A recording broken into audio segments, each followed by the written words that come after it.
Honestly, it's been over a year now, but finally we've got some new Mount & Blade 2 Bannerlord gameplay. This is a teaser to Gamescom, so once again, if you want to see all the gameplay that's released, any information about Bannerlord at Gamescom, subscribe to the channel because I'll be bringing it out as soon as it happens. This is a teaser, we've got some gameplay, some information as well, so let's get straight into the video. There'll also be a link to the full video in the description, so you can watch it without having an annoying British dude talking over it if that's more your thing. But I'm going to be going in depth and analysing the gameplay that we've seen. First off, in the first scene, it's an overlay of the map, and it shows the Battanian area of the map.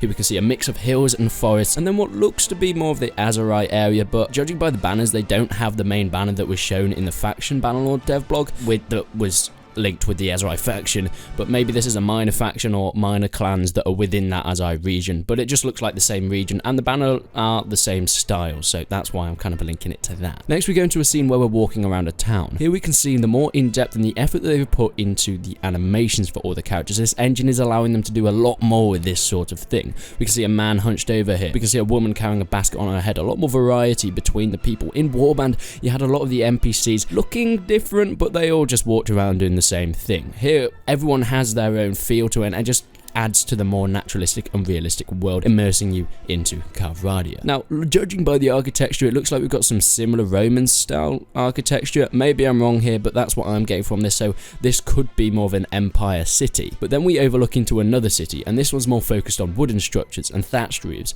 hinting maybe at the Battanians or even maybe the Sturgeons, but I'm leaning a bit more to the Battanians on this one. And then up in the top left, looking very closely, I might be wrong, but this could be what looks to be the remains of some sort of aqueduct, so you know, that's some hints at the invasion of the empire, what the empire used to be. They used to be, anyone that doesn't know the lore, they were basically the Roman Empire. They were these massive people across the land, they ruled everything, and then they splintered off into different states and factions, so this could be the remnants of what used to be. Next scene is the same city, or what looks to be the same city, and we get a vast overview. We can see just how big these cities are, but we can also see it's a coastal city, and yes, that's right, looking closely, that looks to be a mast or the sail of a ship, which looks likely that we're going to be able to trade and hire ships throughout the game. Maybe we're going to have sea battles. That's going to be interesting. It was implemented in Viking Conquest, but hopefully they can implement it a little bit better, so it's not just going into a battle and you're already there, you know, boarding the ships. Maybe there's a bit more strategy to it, but you know, it looks like ships and the sea may be integrated into Bannerlord in some way or another. Furthermore, we move on to an armor equipping scene.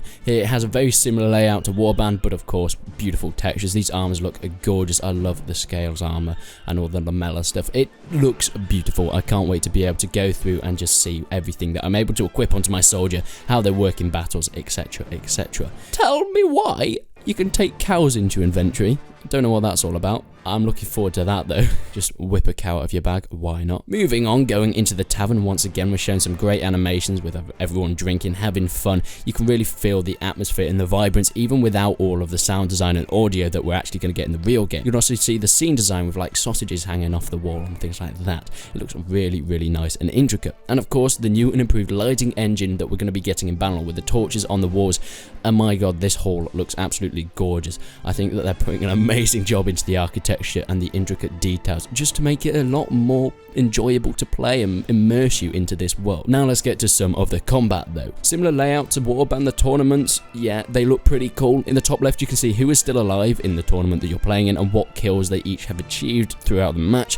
And finally we have an end scene for the tournament, which is very similar to the Warband one, but it's not nicer looking and a bit more in-depth version than of course what we've received before. Back onto the main map, we can see what it's like when you're ambushed or when you're ambushing someone. You're able to probably hide in forests and then come out, take them out, and this looks like they're attacking some bandits, but obviously this looks very early game because there doesn't look like there's many guys here. Top of the screen we can see the troops, the balance bar, how we can judge before we go into the battle whether we have to pull out. Very much Total War style, that balance bar and the troops there as well, but going into the battles you can just see how much more satisfying the combat is. Hitting enemies with a bow or sword seems to be much more satisfying in this game than Warband. Hopefully they've kept the same combat and the feel of it, but just the hitboxes are more improved, and of course just getting that contact when you're slicing through an enemy. You can see them going flying, the ragdoll effects, the blood, the gore everywhere. It looks gorgeous, and of course shooting with an arrow looks like it's been amped up massively to how satisfying it feels when you actually hit an enemy, thudding into them or their shield. And of course some beautiful larger battles that we have seen in previous gameplay videos last year, but you can never get enough of many guys slashing and stabbing at each other. and seeing the gorgeous scenery in the background, and finishing it off with a beautiful, beautiful cavalry charge. But that's my analysis for the Mount & Blade 2 Bannerlord Gamescom pre-teaser gameplay. I'll be doing this for pretty much every gameplay that I possibly can for Gamescom, for Bannerlord, and of course Kingdom Come Deliverance as well. All the information will be on this channel, and I can't wait to bring it out to you guys. I hope I covered everything, but if you think I missed anything, make sure you leave it down in the comments below. But until then, guys, I will see you in the next one.